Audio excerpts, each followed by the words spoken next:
जगन्नाथ महाप्रभु को दर्शन करुछंती घर लिपि देइछंती कलश बाड़ी देइछंती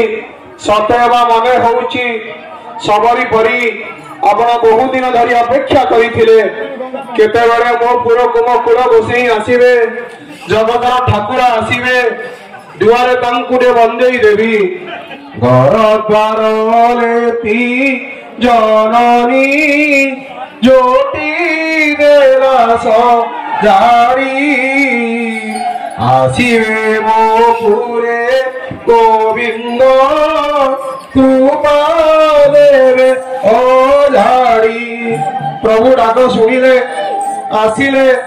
देखुछंती जगन्नाथ महाप्रभु को मणि विमान बसी आखि उठिवा दिन ठारू कान उठिवा दिन ठारू मनीष देखी नथिला शुणी नथिला जगन्नाथ महाप्रभु मणि विमान बसिबार प्रभु रथ यात्रा स्नान यात्रा रे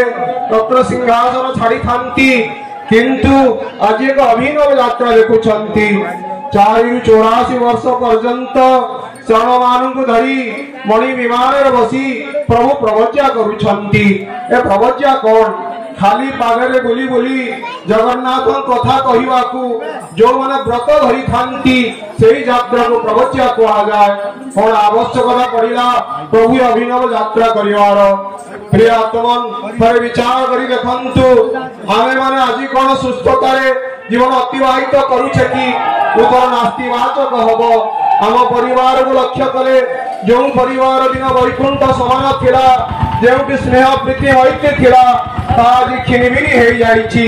केही काहाको मानु नाहंती गुरुजन मानक लघुजन माने सम्मान दौ नाहंती स्वामी स्त्री भितरे उत्तम संपर्क नहीं पिता पुत्र भितरे मधुर संपर्क नहीं साही साही भितर पड़ुनी गाँ गाँ भितर पड़ुनी राजनैतिक स्थिति एभली होइछि आमे परस्पर भितर एक प्राचीर ठिया करि देइछे आम हृदय फाटी जाइछि भगवान ए सारा जगतर पिता जेतेबेले आमे माने दुखे रहुचे जेतेबेले आमे असुस्थतार जीवन अतिवाहित करूचे भगवान किभली भावरे शांति रे रहि पारन्ते हे प्रिय आत्मन सेहिति पई प्रभुंकर दिव्य यात्रा प्रभु सेही कथा कहिबाकू आसीछंती हे मनीष तू आनंद रु आसीथिलु आनंद लभिबा पई ए जीव सरकू आसीछि चाहि आनंद रे बंचिबा तो जीवन रो अधिकार किंतु तू से बाटरू टिके दूरे चलीचु एइति पई आमे बाटकू अबाटकू चली जाइछे कारण आमे भागवतीय मार्गरू टिके दूरकू चली जाइछे जो भागवत दिने आम जीवन संविधान थिला जो भागवत टुंगी रे आमे समस्त एकत्रित होउथिले जो भागवत टुंगी आम पई औषधालय चिकित्सालय न्यायालय विद्यालय थिला से भागवत टुंगी आज क्लब घर बणित हो जाइछि आम युवक भाई माने आज संध्या समय निशासक्त होउछंती बहु आडंबर रे आमे झियो बाहा दउछ सत किंतु तथापि आम भीतर शंका सृष्टि होउछि आमर भौणीटी यौतुक नियार शिकार बनी जीवनी बोली कहिवार कथा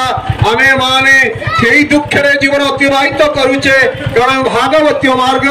जगन्नाथंकर चरणीरू दूरकू चली जाइथिबा हेतु चरण माने नुआ कथा कहू नहंती से पुराण कथा कहिबाकू आसीछंती फेरिबा से पूर्व संस्कृति को पुनरुद्धार करिबा तो भागवत टुंगी को घरे घरे भागवत पढ़िबा ए भागवत ब्रह्मवाणी जीवनी स्तरे जहा शुणी खाली भागवत रे शुणी देले मनीष तार जीवन मुक्त हो जीव भगवान पाखे ता मन लगी मनुष्य जन्मर सार्थक सेतिके बेले हो जीव प्रियात्मन से निवेदन करुचु घरे घरे भागवत पढ़िबा जगन्नाथ महाप्रभु को पूजा करिबा जो जगन्नाथ महाप्रभु दिने आमर परिचय थिले आमे विदेश को जाउथिले आमे परिचय दउथिले आमे ठाकुर देशर लोक समस्त आमको पूजा करुथिले आम जीवन जगन्नाथमय थिला जेतेबेले आम बाड़ी रे प्रथम गछटी प्रथम फल दउथुला सेतेबेले आमे कोन करुथिले ग्राम देवती को दउथिले आमे जानिथिले सर्वदेव नमस्कार केशवं प्रति गच्छति मांक माध्यम रे से जगन्नाथ पाखे लागि जीव विद्या आरंभ समय रे खड़ी छुआ समय रे आमे दीटा गोल गोल आम गुरु करी दउथिले आमे ताकू मरउथिले से गोल गोल होउछि से दीटा चका आखी कहबार उद्देश्य ए ओडिया आम जगन्नाथ भारी बढ़िया से जो हेमंत दियो श्रीमंत बसी चलनी आम चलुले से चलनी